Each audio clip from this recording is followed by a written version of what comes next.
There comes a point in life when nothing seems to change. You wake up, go through the same routine, carry the same thoughts, and face the same quiet frustration at the end of the day. From the outside, everything looks normal, but inside, you feel stuck, like you've been standing still while time keeps moving forward. You've probably asked yourself questions like, why does it feel like I'm trying, but nothing is improving? Why do other people seem to move ahead while I stay in the same place? Why does life feel heavy, even when nothing is technically wrong? This feeling doesn't come from laziness. It doesn't come from a lack of intelligence, and it doesn't mean there's something broken about you. It comes from waiting for the right moment, waiting to feel ready, waiting for clarity, confidence, and your motivation to arrive before you act. At first, waiting feels responsible. It feels calm. It feels like you're being patient with life.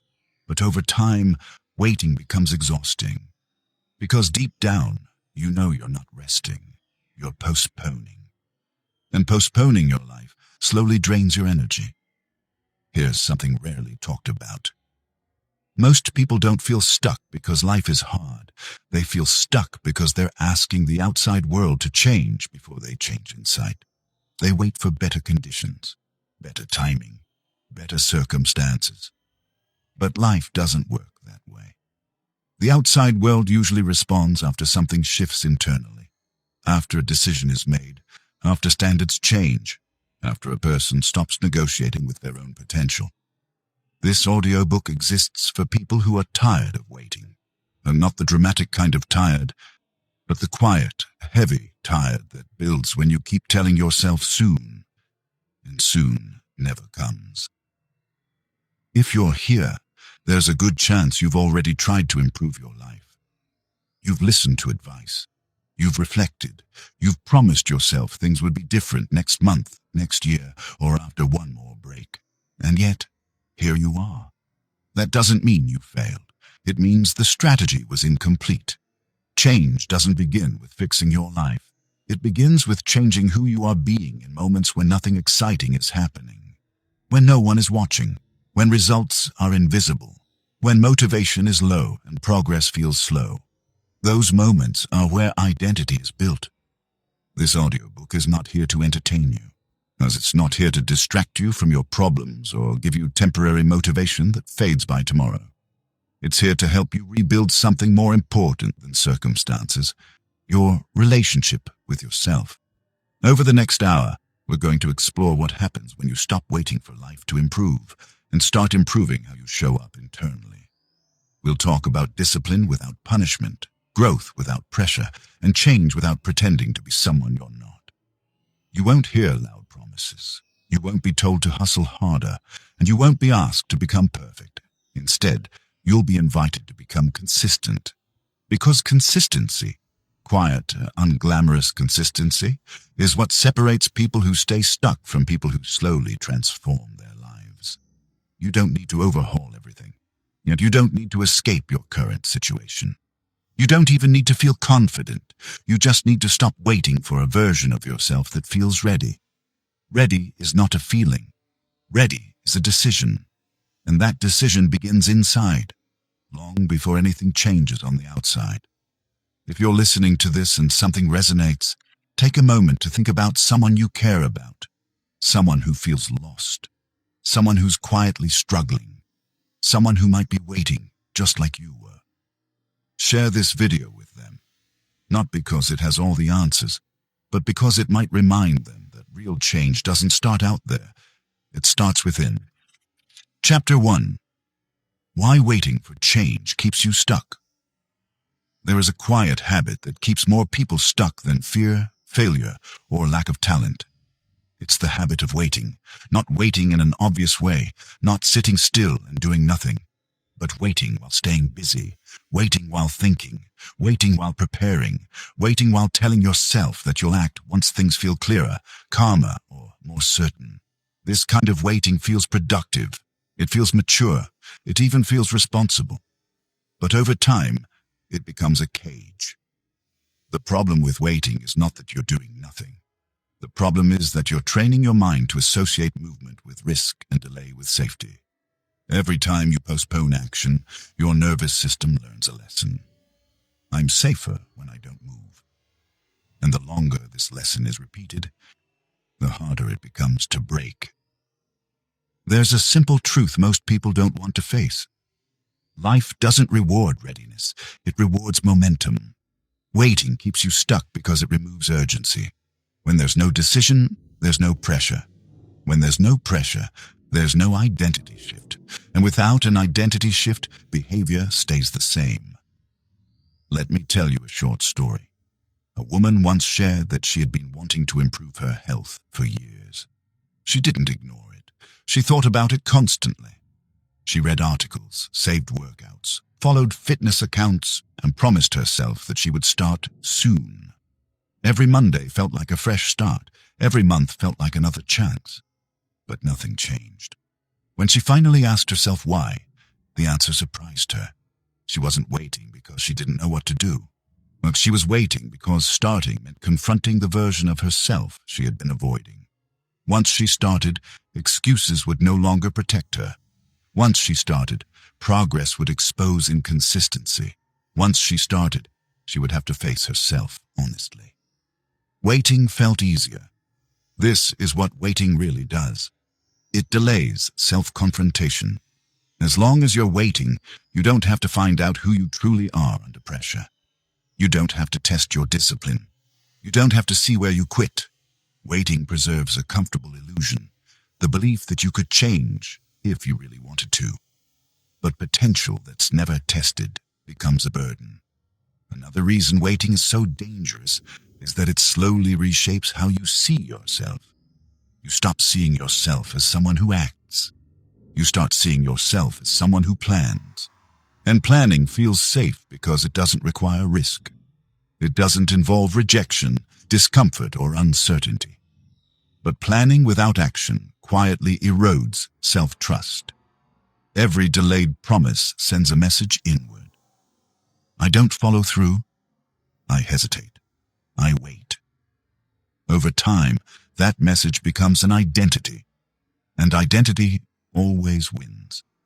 People often think they're stuck because life is unfair or circumstances are difficult, but more often than not, they're stuck because they've been practicing hesitation longer than commitment.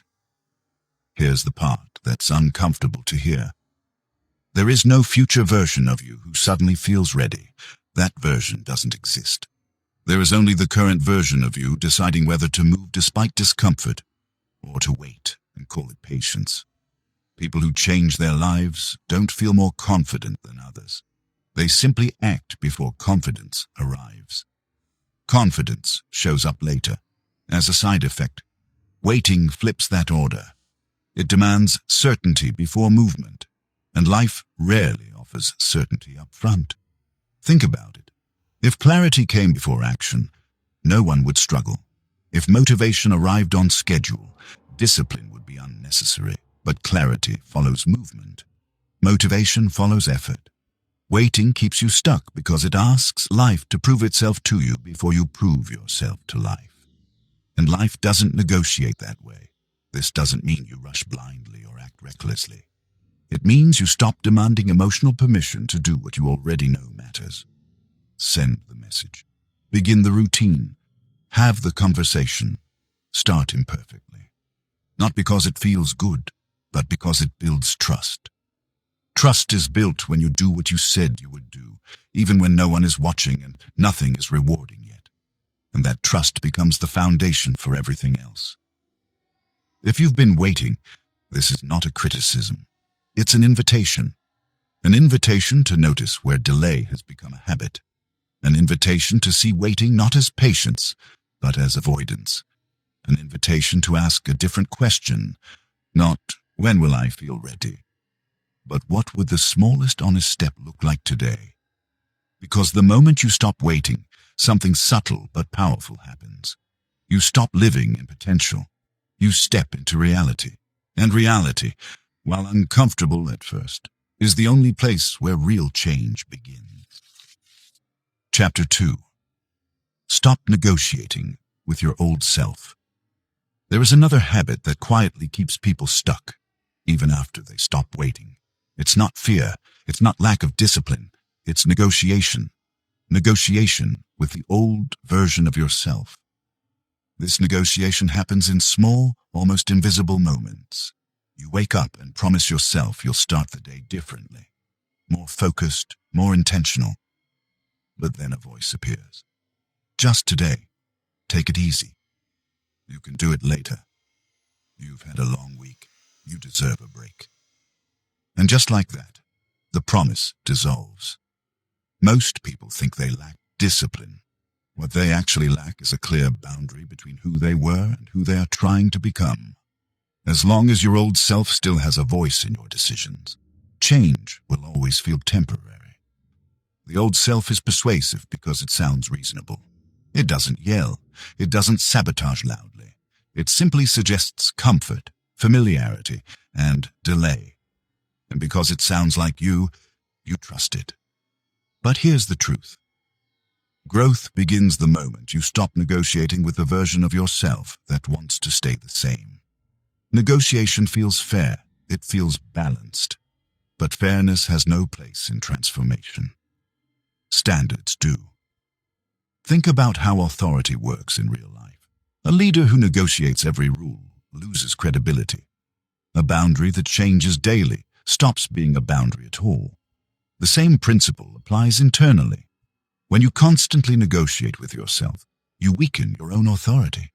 You teach your mind that promises are flexible, effort is optional, and discomfort is something to be avoided rather than endured.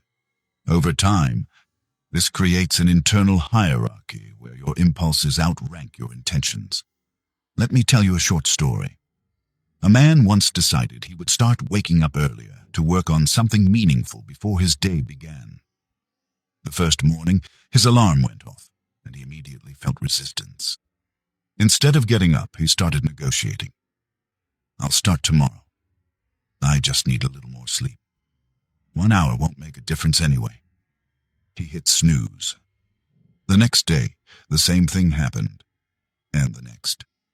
After a few weeks, the habit was gone. Not because he failed, but because he negotiated it out of existence. What he didn't realize was that every negotiation strengthened the authority of his old self. The old self thrives on flexibility. The new self requires commitment. People who change don't become stronger overnight. And they simply stop debating certain decisions. They remove choice from areas that matter. They don't ask, do I feel like it today? They decide, this is who I am now. That decision is not emotional. It's structural. When you decide in advance, you reduce friction. You don't rely on motivation or mood. You rely on identity. This is why standards are more powerful than goals. Goals exist in the future. Standards operate in the present. A goal says, I want to be disciplined. A standard says, I don't negotiate with myself anymore. One of the hardest moments in growth is the moment you realize that no one is coming to enforce your boundaries for you. There's no external authority, no accountability unless you create it. That responsibility can feel heavy, but it's also freeing. Because once you accept it, excuses lose their power. And another reason negotiation is dangerous is that it fragments your sense of self. One part of you wants growth, another part wants comfort. And instead of choosing, you let them argue. That internal conflict drains energy. Decisive people are not more motivated. They're more resolved. They know which voice they listen to and which one they don't. This doesn't mean you become rigid or harsh. It means you become clear. Clear about what you tolerate. Clear about what you allow. Clear about what you no longer debate. There's a subtle shift that happens when you stop negotiating. You begin to trust yourself again. Every time you follow through without discussion, you send a message inward. I do what I say. That message compounds. Trust grows. Confidence stabilizes. Identity solidifies. And when identity shifts, behavior follows naturally. You no longer need to push yourself constantly. The action becomes aligned with who you believe you are. This is why willpower eventually fails, but identity endures. The old self survives on loopholes. The new self is built on standards. Ask yourself this honestly. Where have you been negotiating with yourself instead of deciding? Is it your routine, your health, your focus, your boundaries with people? You don't need to change everything at once. That's another trap. But you do need to choose one area where negotiation ends. One promise you stop revisiting. One standard you stop adjusting. Not because it's dramatic, but because it's decisive. The moment you stop negotiating with your old self, you experience a quiet shift. The mental noise reduces. The internal arguments fade. And what replaces them is clarity. Not excitement, not motivation. Clarity. And clarity is enough. Because clarity allows you to move forward even when you don't feel like it. Even when progress is slow. Even when no one is watching. That's how real change happens. Not through force, not through inspiration, but through consistency without debate. When you stop negotiating with your old self, you don't become perfect, you become reliable.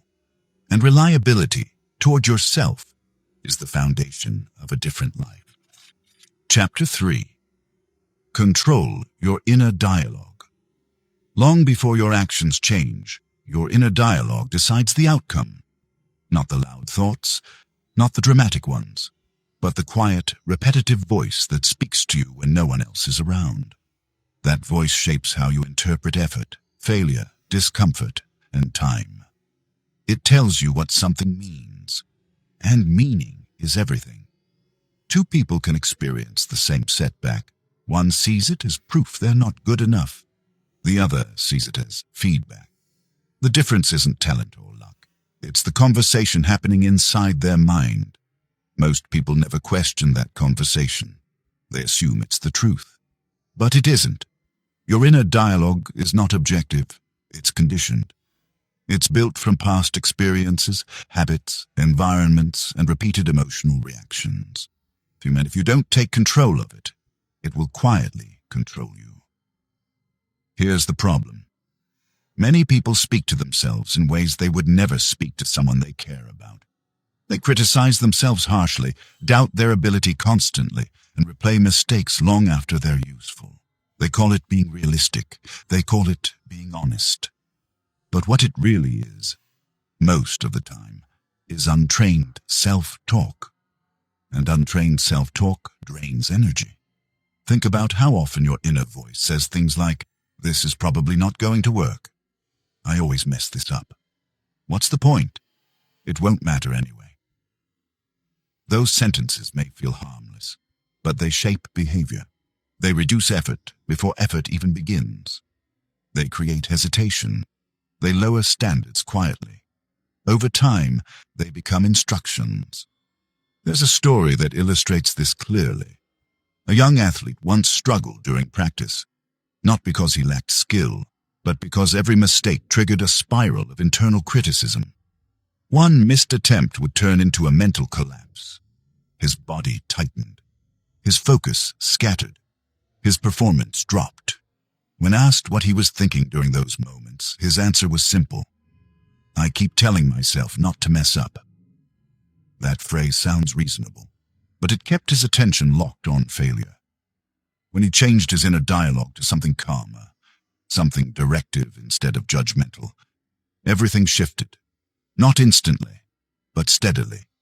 The lesson wasn't about positive thinking. It was about useful thinking. Your inner dialogue doesn't need to be kind all the time. It needs to be clear. There's a difference. Kindness without direction leads to comfort. Harshness without direction leads to paralysis.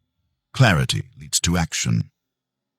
People who control their inner dialogue don't eliminate doubt. They redirect it. Instead of asking, "What if this goes wrong?" they ask, "What's the next step I can control?" Instead of saying, "I'm not ready," they say, "Do it imperfectly."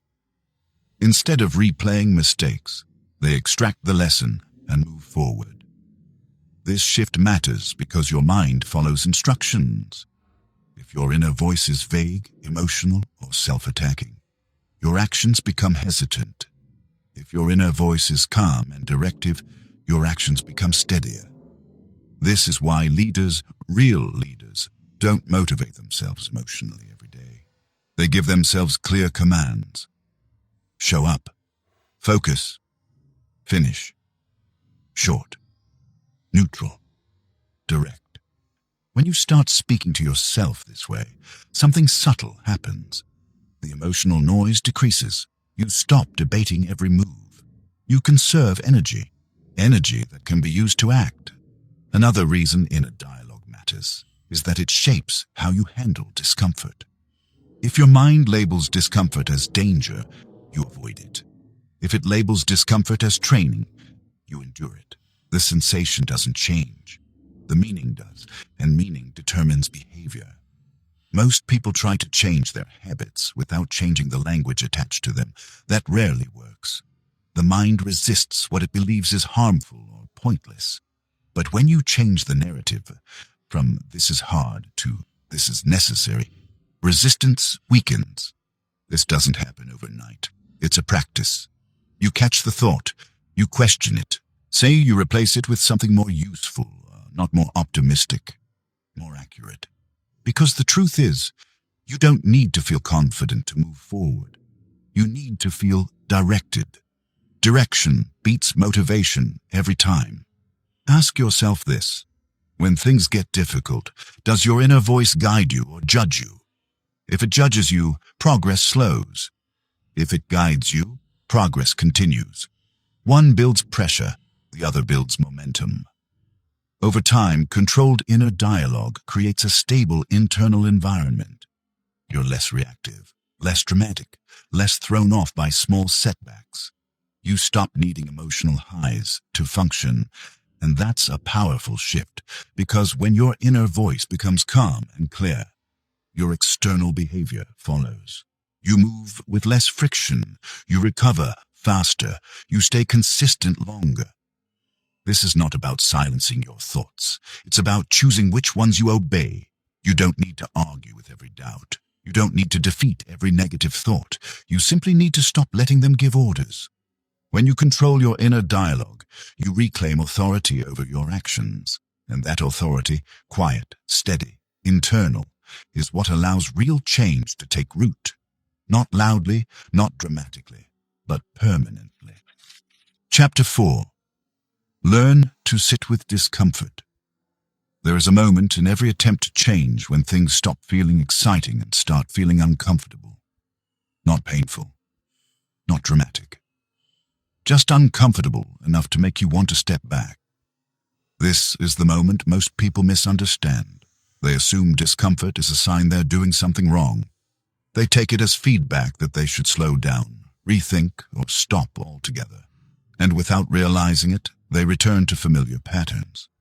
Not because those patterns work, but because they feel safe. But discomfort is not a warning. It's an invitation. Discomfort appears when you step outside what your nervous system recognizes as normal. It shows up when you break routine, challenge habits, or hold yourself to a higher standard than before. And that's exactly why it matters. Most people don't fail because they can't change. They fail because they don't know how to stay present when change feels uncomfortable. They mistake discomfort for danger. Think about how often this happens.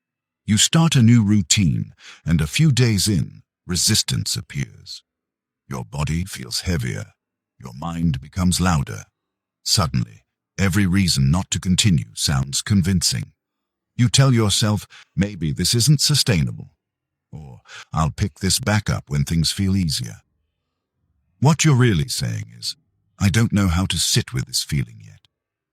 There's a story that illustrates this clearly. A woman once decided to stop distracting herself at night. No scrolling, no background noise, just silence. The first few evenings felt unbearable. Her thoughts raced, old memories surfaced, anxiety crept in. So she assumed something was wrong, but nothing was wrong. For years, she had avoided stillness. The discomfort she felt wasn't a problem. It was unprocessed emotion finally being given space. When she stayed with it instead of escaping, something unexpected happened.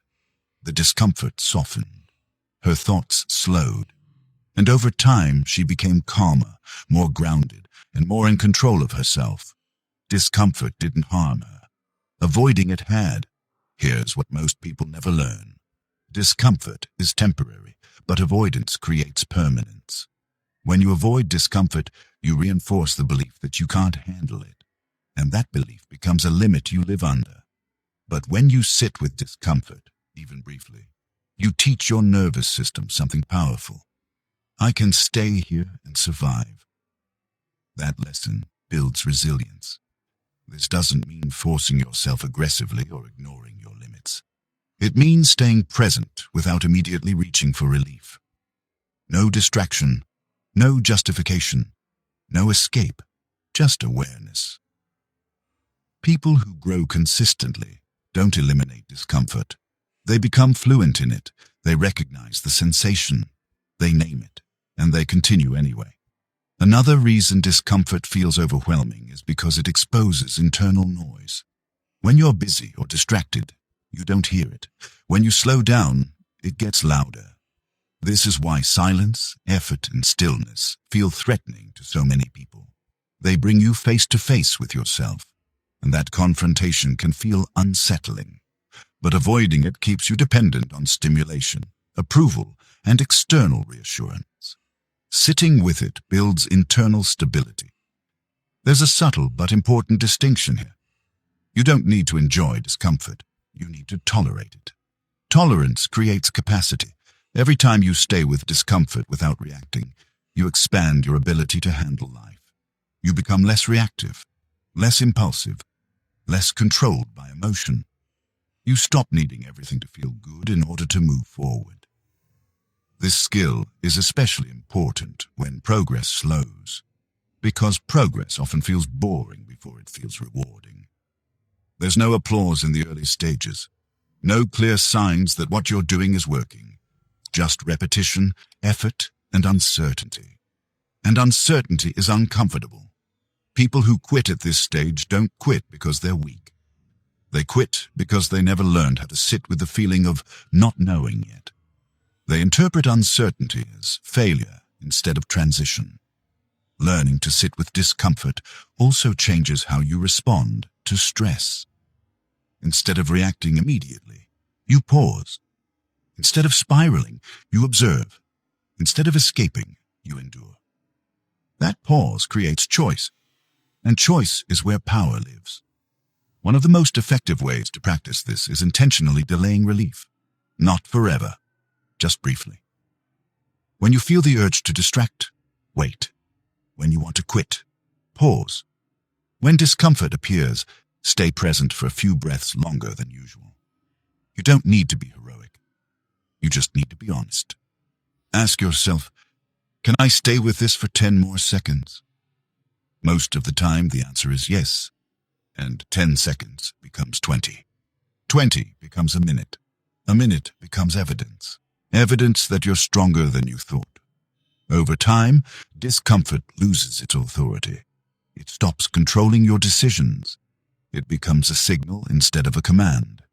That's when something shifts internally. You stop running from effort. You stop fearing silence. You stop needing constant reassurance. You become grounded, not numb, not detached, grounded. This is the foundation of emotional strength. Not the absence of feeling, but the ability to stay steady when feelings rise. If you want your life to change, you have to become someone who doesn't immediately escape discomfort. Someone who understands that discomfort often arrives right before growth. Not always, but often enough to matter. When you learn to sit with discomfort, you don't just build discipline, you build self-respect, because you're no longer avoiding yourself. And that quiet self-respect changes how you show up in every part of your life. Not loudly, not dramatically, but consistently. Chapter 5. Stop reacting to what you can't control. One of the fastest ways to lose control of your life is to give your attention to things you cannot change. Not occasionally, but habitually. Most people don't realize how much of their energy is spent reacting, emotionally, mentally, internally, to events, opinions, and behaviors that are completely outside their control. A message doesn't get answered. Someone speaks carelessly. Plans change unexpectedly.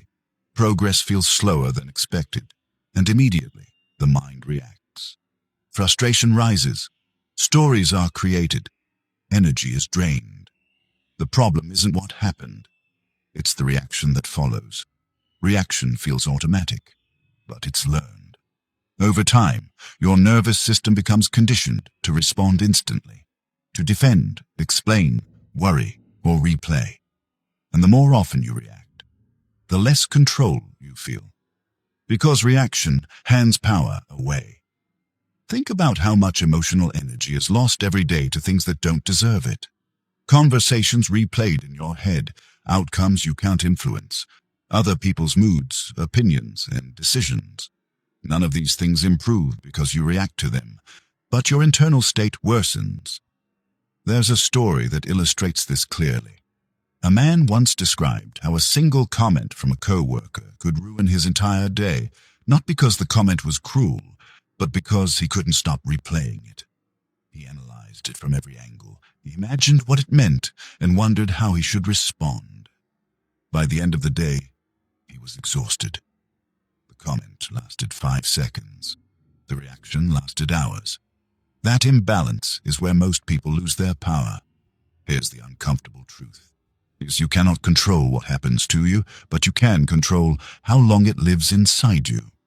Reaction gives events permission to stay longer than necessary. People who build emotional strength understand this difference. They don't suppress reactions. They delay them. That delay is everything. Between stimulus and response, there is a pause. And inside that pause is choice. Most people skip the pause. They react first and reflect later, if at all. But the pause is where control is reclaimed. Pausing doesn't mean pretending not to care. It means choosing not to be dragged. When something triggers you, your body reacts before your logic does. Heart rate changes. Muscles tighten. Thoughts speed up. That's natural. What's not inevitable is what you do next. You don't need to respond immediately. You don't need to explain yourself. You don't need to decide anything in that moment. People often feel pressured to react because they confuse silence with weakness. But silence, when chosen intentionally, is strength. It's not avoidance, it's restraint. And restraint protects energy. Another reason reaction is so addictive is that it creates the illusion of control. When you react, it feels like you're doing something. But emotionally reacting rarely changes the outcome. It only amplifies stress. Calm observation, on the other hand, creates leverage. People who don't react immediately gather information. They see patterns. They respond strategically instead of emotionally. This applies not just to people, but to circumstances. Progress slows. Plans fail. Effort isn't rewarded right away. These moments tempt reaction. This isn't working. I should quit. What's the point? But reacting to temporary discomfort often leads to permanent regret. Those who stay grounded understand that not every feeling deserves action. Not every thought deserves belief. And not every situation requires a response. They ask better questions. Is this within my control? If not, how much energy should it really get? What response serves me long term? These questions create distance, and distance creates clarity. One of the most powerful skills you can develop is emotional containment, the ability to experience emotion without letting it spill into impulsive behavior. This doesn't make you cold, it makes you steady. Steadiness is rare, and because it's rare, it's powerful. When you stop reacting to what you can't control, you begin to notice something important. And as your energy returns, you sleep better, you think clearer, You move through challenges with less resistance. Life doesn't become easier, but it becomes quieter inside, and quiet creates focus. There's a practice that helps build this skill. When something triggers you, don't ask, "Why did this happen?" Ask, "What part of this is actually mine to handle?" Often, the answer is simple. Your response, your next step, your attitude, nothing else. Let go of the rest. This doesn't mean lowering standards or accepting mistreatment. It means choosing when and how you engage. Not every battle deserves your energy. Not every problem deserves your emotional investment. Choosing where to place your attention is one of the highest forms of self-respect. Over time, as you react less, people notice. They notice you don't get pulled into drama. They notice you don't escalate. They notice you stay composed. But more importantly, you notice that your sense of control increases. Not because the world changes, but because you stop giving it access to your inner state. That's the real shift. Control doesn't come from managing everything around you. It comes from managing yourself within it. When you stop reacting to what you can't control, you stop leaking energy, and that preserved energy becomes fuel for focus, discipline, and intentional action, quietly, steadily, on your terms. Chapter 6. Build discipline.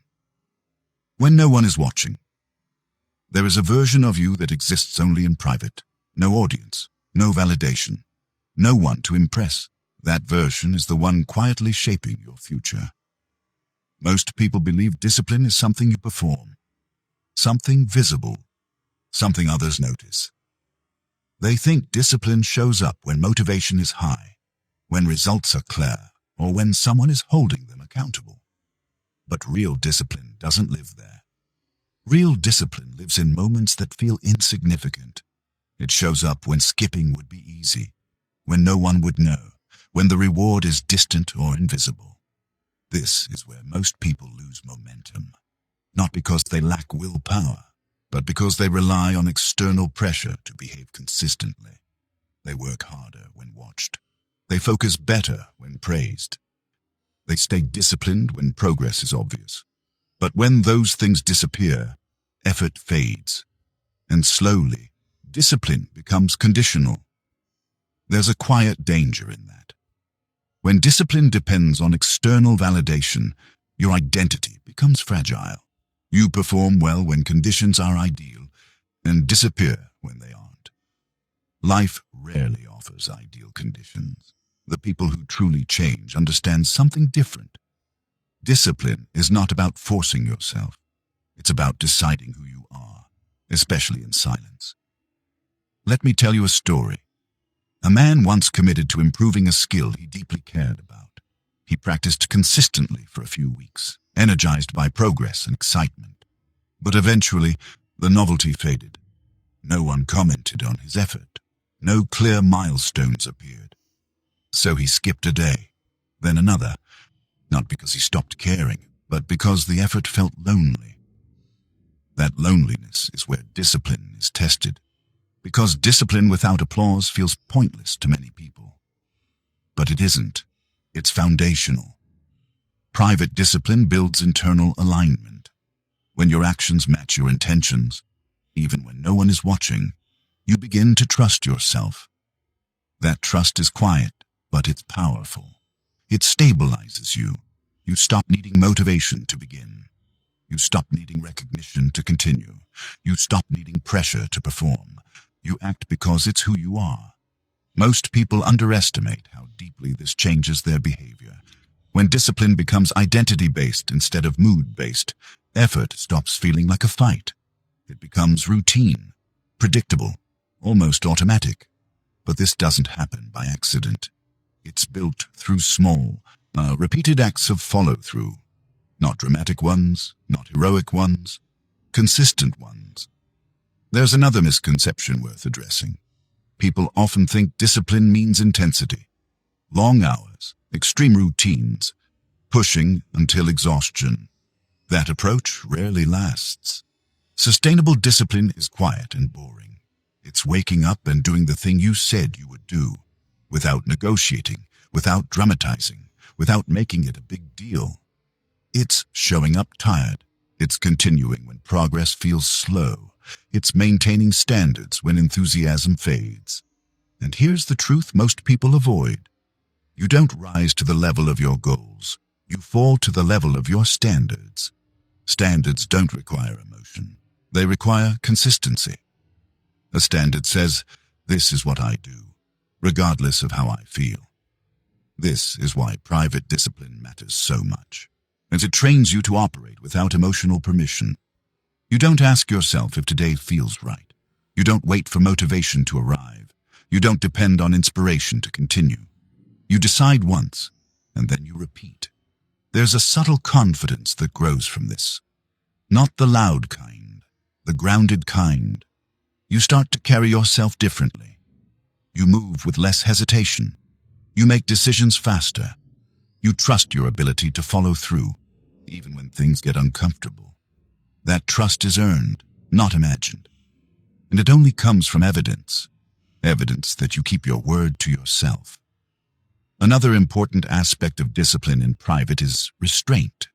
Discipline isn't only about what you do. It's also about what you don't do, what you don't say yes to, what you don't indulge in, what you don't explain away. Restraint builds clarity. When you stop overindulging in distractions, emotional reactions, or unnecessary stimulation, your mind settles. Focus improves. Energy stabilizes. You stop leaking attention. This is especially important in a world that constantly invites distraction. Notifications, opinions, endless content. Private discipline protects your attention, and attention is the most valuable resource you have. Where your attention goes, your life follows. People who lack discipline often think they need more motivation. What they actually need is fewer decisions. Decision fatigue kills consistency. Every time you debate whether to act, you drain energy. Every time you negotiate with yourself, you increase resistance. Private discipline simplifies life. You decide once. You repeat often. You remove friction. This doesn't mean life becomes rigid or joyless. It means effort becomes lighter because it's no longer emotionally charged. You stop proving yourself. You stop performing. You start building. There's also something deeply grounding about doing meaningful work in silence. It removes comparison. It removes pressure. It removes the need to be seen. You're no longer chasing validation. You're creating stability. And stability compounds. Over weeks and months, something shifts internally. You no longer identify as someone who tries. You identify as someone who shows up. That shift is subtle, but it changes everything. Because once you see yourself as reliable, quitting becomes harder than continuing. Discipline stops feeling like sacrifice. It starts feeling like self-respect. And self-respect fuels consistency far longer than motivation ever could. If you want to change your life, pay close attention to what you do when no one is watching. That's where habits are formed. That's where identity is shaped. That's where momentum quietly begins. Not in moments of excitement, not in moments of praise, but in silence. And the more comfortable you become with disciplined silence, the more unstoppable you become over time.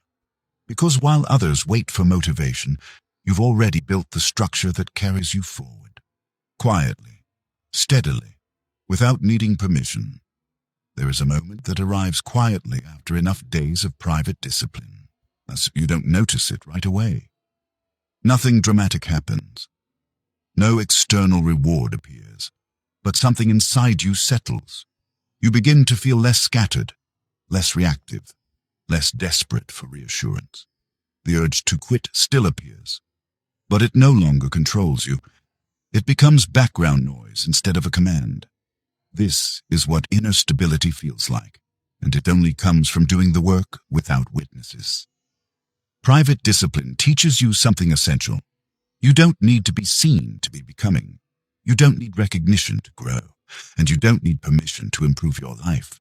When you show up consistently in silence, you stop bargaining with your future. You stop asking whether effort is worth it. You already know the answer because you've seen who you become when you keep going. That knowing is different from belief. The belief can fade. Knowing is earned. Over time, this changes how you handle pressure. When challenges appear, you don't panic. You don't overthink. You trust your ability to endure and adapt because you've proven it to yourself repeatedly, and that trust becomes unshakable. This is why discipline in private matters more than any visible success. It builds a version of you that doesn't collapse when conditions are imperfect, a version of you that doesn't need motivation to move, a version of you that keeps going quietly until results have no choice but to follow. Chapter 7. Detach from outcomes. Commit to the process. One of the quiet reasons people lose momentum, even after building discipline, is their attachment to outcomes. They start doing the right things. They show up consistently. They push through discomfort. But then a question appears. Why isn't this working yet? That question seems harmless. Reasonable, even. But underneath it is a dangerous expectation that effort should be rewarded quickly, clearly, and visibly. When that expectation isn't met, doubt creeps in. And doubt shifts focus away from the process, back to the result. This is where many people unravel. They don't quit because they're lazy. They quit because they're watching the scoreboard too closely. Outcomes are unpredictable. They arrive late, unevenly, and often without warning. When you tie your motivation to them, and your consistency becomes fragile. The process, on the other hand, is always available. You can always show up. You can always practice. You can always repeat the behavior. But committing to the process requires letting go of control over timing, and that makes people uncomfortable. There's a story that captures this perfectly. A man once committed to changing a habit that had held him back for years. For weeks, he did everything right. He followed the plan. He stayed disciplined. But nothing seemed to change externally. No breakthrough. No visible improvement. Frustration built. He began questioning whether the effort was worth it, whether he was wasting time, whether something was wrong with him. What he didn't see was that the process was already working, just not in ways he expected. His reactions were calmer. His focus was sharper. And his self-trust was stronger. But because those changes weren't dramatic, he almost quit. This is the trap of outcome obsession. When you fixate on results, you overlook the internal shifts that actually create them. Progress rarely announces itself. It accumulates quietly, beneath the surface, long before it becomes visible. People who understand this stop asking, "Is this paying off yet?" They ask, "Am I doing the work consistently?" That shift changes everything. Detaching from outcomes doesn't mean you stop caring. It means you stop letting results decide whether you continue. You commit to the process because it aligns with who you're becoming, not because it guarantees a specific payoff on a specific timeline. This is where patience transforms from passive waiting into active endurance. You keep going without reassurance. You repeat without validation. You trust without proof. And that trust is built from structure, not hope. There's another important reason outcome attachment is so damaging. It distorts your perception. When you're outcome-focused, every small setback feels like failure. Every delay feels like evidence that something isn't working. You interpret neutral moments negatively, and that interpretation drains energy. But when you're process-focused, setbacks become information. Delays become normal. Neutral moments are simply part of the rhythm. You stay steadier. This steadiness is what allows long-term change to take root. Think about any meaningful skill or transformation. The people who succeed aren't the most talented. They're the ones who stayed when things felt flat. Not exciting, not terrible, just flat. And that middle phase is where commitment is tested. And most people fail that test, not because they can't do the work, but because they expected the work to feel more rewarding. The process doesn't exist to motivate you. It exists to shape you. When you commit to it fully, you stop negotiating your effort based on how things feel. You stop adjusting intensity every time your emotions shift. You become stable. This stability allows you to move forward, even when enthusiasm disappears. Another powerful effect of committing to the process is reduced anxiety. When you focus on outcomes, your mind constantly scans the future. It worries about timing, comparison, and uncertainty. This creates mental noise. But when you focus on the process, your attention returns to the present. You deal with what's in front of you, nothing more. That simplicity is calming. You don't need to know how everything will turn out. You only need to know what today requires. And today rarely asks for perfection. It asks for participation. People who detach from outcomes develop a different kind of confidence. Not the confidence that comes from success, but the confidence that comes from reliability. They trust that if they keep showing up, progress will follow. Eventually, and eventually is enough. This mindset also protects you from comparison. When your focus is internal, on your effort, your habits, your standards, other people's timelines lose their power over you. Their success doesn't threaten you. Their pace doesn't rush you. You move at your rhythm. That autonomy is rare, and it's freeing. There's a simple practice that reinforces this shift. At the end of each day, don't ask, "What did I achieve?" Ask, "Did I honor the process? Did you show up? Did you do the work? Did you stay aligned with your standards?" If the answer is yes, the day was successful, regardless of outcomes. This reframes effort as identity reinforcement instead of result chasing. Over time, something interesting happens. The process stops feeling like something you endure. It becomes something you trust, a structure that holds you steady when motivation fades and uncertainty rises. And eventually, often when you least expect it, outcomes arrive. Not because you chased them, but because you became the kind of person who naturally produces them. That's the paradox. When you let go of outcomes, and you give them room to appear, because you're no longer forcing life to prove itself to you. You're proving yourself through consistency, quietly, patiently, relentlessly. And that commitment to the process, not the reward, is what carries you further than motivation ever could. Chapter 8. Become the person who doesn't quit. There is a moment that arrives quietly in every long journey. Not at the beginning, when motivation is high. Not at the end, when results are visible. But somewhere in the middle, where effort has become routine, progress feels slow, and quitting starts to sound reasonable. This is the moment that separates people who change from people who stay the same. Not talent, not intelligence, not luck. The difference is simple, but not easy. Some people quit, others don't. Most people assume quitting is a decision made all at once, a dramatic moment where someone gives up. But in reality, quitting happens gradually. It begins with skipping once, then excusing it, then lowering standards quietly, until one day stopping feels natural. The people who don't quit understand something most never realize. They don't rely on motivation to continue. They rely on identity. They become the kind of person who finishes. This doesn't mean they never struggle.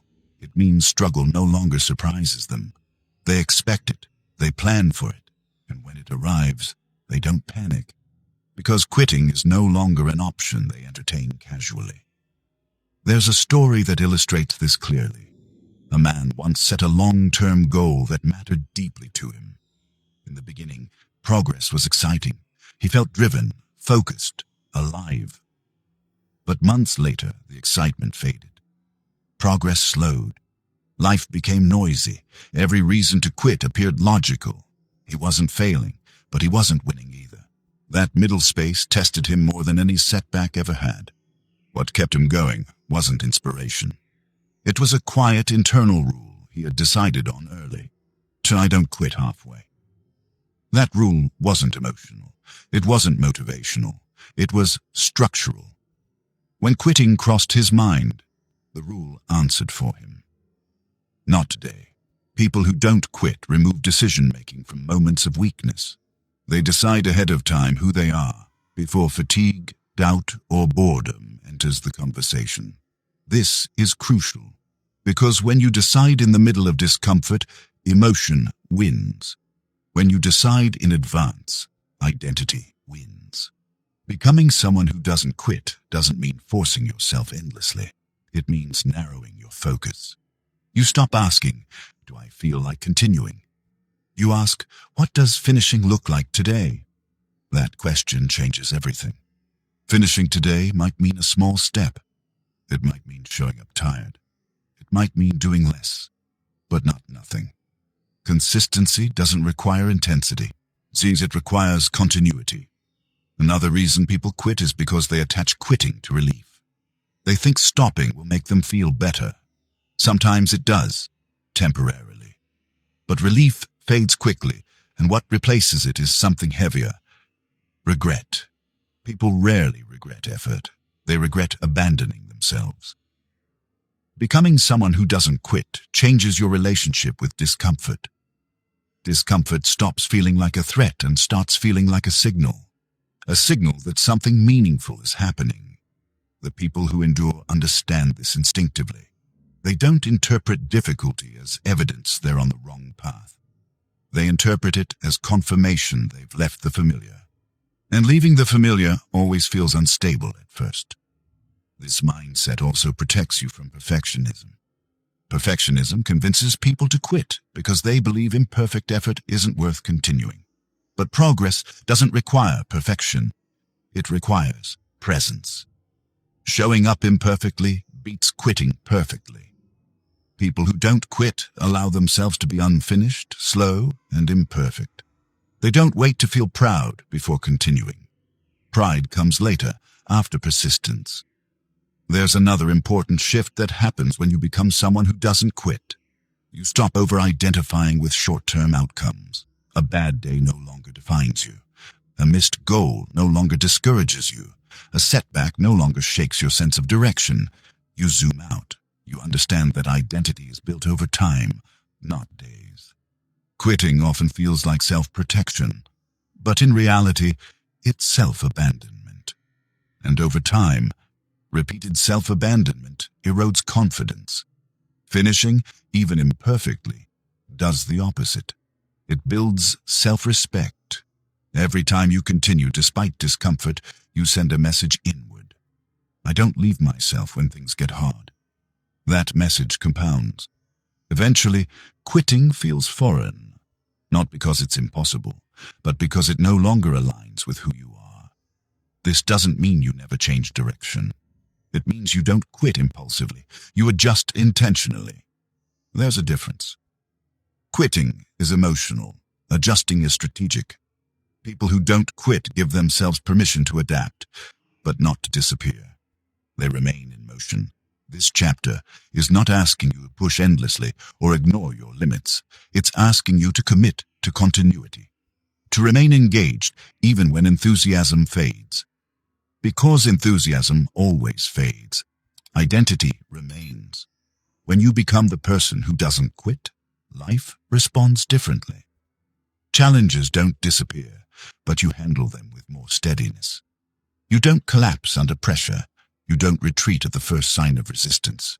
You stay. And staying, quietly, consistently, is one of the most powerful decisions a person can make. Not because it guarantees success, but because it guarantees growth. And growth, over time, reshapes everything. Your confidence, your habits, your sense of self. You stop asking if you're capable.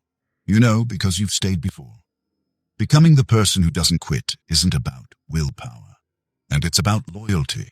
Loyalty to the version of yourself you're building, especially when progress feels invisible. And once that loyalty is established, change no longer feels fragile. It becomes inevitable. If you've stayed with this audiobook until now, take a moment to acknowledge something important. You didn't rush. You didn't skip ahead. You stayed. That alone says more about you than any goal or plan ever could. Because this journey was never about collecting ideas. It was about seeing yourself more clearly, about noticing patterns, about understanding why change has felt so difficult and why it's still possible. Nothing you heard here was meant to overwhelm you. There were no grand promises, no shortcuts, no guarantees. Just a quiet invitation to look inward and take responsibility for the one thing you truly control. Who are becoming. Throughout this audiobook, we didn't focus on changing your circumstances. We focused on changing how you relate to yourself when circumstances don't change. Because that's where real power lives. 9. You learned that waiting keeps you stuck, not because you're lazy, but because waiting trains hesitation. You saw how negotiating with your old self quietly erodes trust. You recognized the influence of your inner dialogue and how clarity matters more than positivity. You learned to sit with discomfort instead of running from it. You practiced pausing instead of reacting. You understood the value of discipline in silence. You detached from outcomes and committed to process. And finally, you stepped into the identity of someone who doesn't quit. None of these shifts happens overnight, and they're not supposed to. Real change is rarely loud. It doesn't announce itself. It doesn't arrive with certainty or confidence. It arrives quietly, through repetition, restraint, and honesty. And here's the truth that matters most. That if nothing outside your life changes immediately, that doesn't mean this work failed. It means the work has begun, because inner change always happens before outer evidence appears. There will be days when this feels easy, and days when it feels pointless, days when you feel grounded, and days when doubt returns. That's not regression, that's the process. You are not meant to feel strong all the time. You are meant to remain consistent. Consistency doesn't mean perfection. It means staying engaged, showing up again after setbacks, continuing without applause. And when you fall off, and you will, what matters most is not how long you stayed disciplined, but how quickly you return. That return builds character. One of the most important shifts you can make from here on is this. Stop measuring your progress by how motivated you feel. Start measuring it by how often you keep your word to yourself. Motivation comes and goes. Self-trust compounds, and self-trust is what allows you to move forward even when you feel uncertain, tired, or uninspired. From this point forward, your task is not to change everything. It's to choose one small standard and honor it. One routine you don't negotiate. One behavior you repeat. One boundary you maintain. Not because it's impressive, but because it's yours. The outside world may still be unpredictable. People may still disappoint you.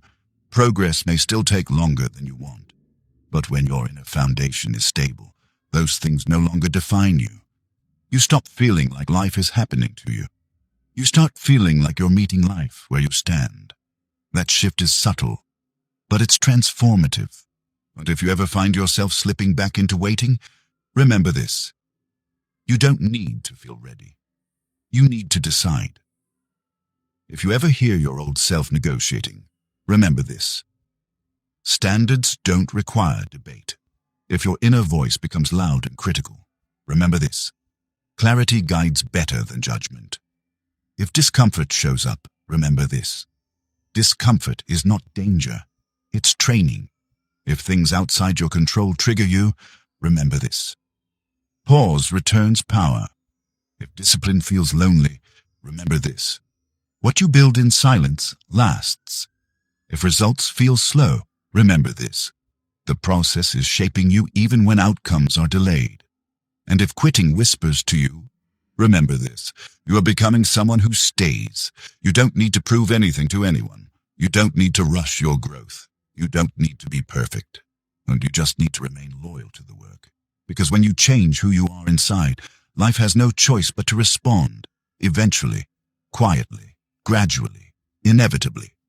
And before you go, think again of that person who came to mind earlier, the one who's struggling, the one who feels stuck, the one who might be waiting just like you once were. If this audiobook helped you, even a little, Share it with them. Not to tell them what to do, not to fix them, but to remind them that change doesn't start when the world improves.